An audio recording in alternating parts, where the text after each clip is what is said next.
Hello, Holy Family. In this series, we will be exploring various teachings and disciplines of our church.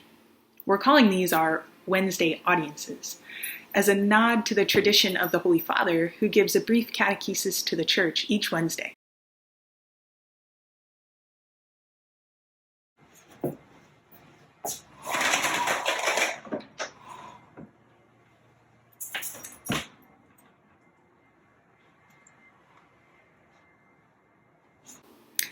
I do not pretend to offer this same experience.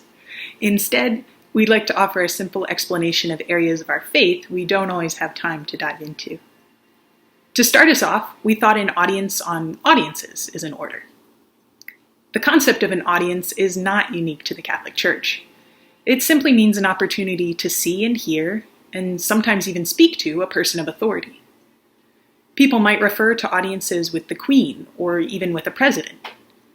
While the word itself is used less often in modern Western culture, the concept is still in use. Even among papal audiences, there are different kinds, ranging from an intimate meeting of a handful of people to a standing room only appearance in St. Peter's Square. When we speak of general audience or a Wednesday audience, we refer to the latter, large group gatherings. Although large addresses by the Pope have been a part of the Church since the beginning, even St. Peter, who addressed the thousands in Jerusalem in Acts chapter 2. In terms of a weekly general audience, this is something that began much more recently.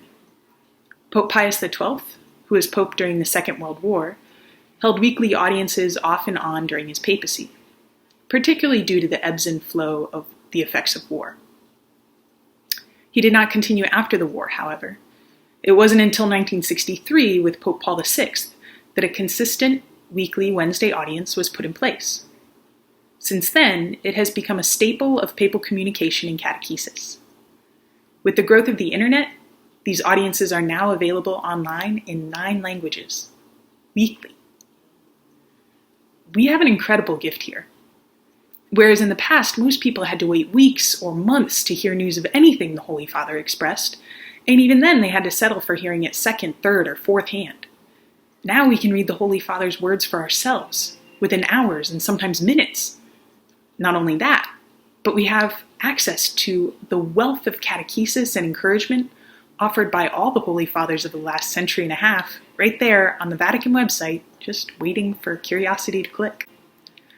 By way of example, I'd like to share a short passage from Pope Francis's audience from March 11th. He's been working his way through the Beatitudes, one each week, and this was the week he took up the 4th Beatitude. In this Beatitude, Jesus announces, "Hunger and thirst for righteousness," which is a thirst that will not be disappointed, a thirst that, if supported, will be satisfied and always have a positive outcome, because it corresponds with God's own heart, with His Holy Spirit that is love, and also with the seed that the Holy Spirit sowed within our hearts. May the Lord grant us this grace, to have this thirst for righteousness, which is the very desire to find Him, to see God, and to do good unto others. Now, these are not lengthy, complicated theological discourses. These are short reflections, often no more than 2 printed pages, which help us to understand and relate to our faith.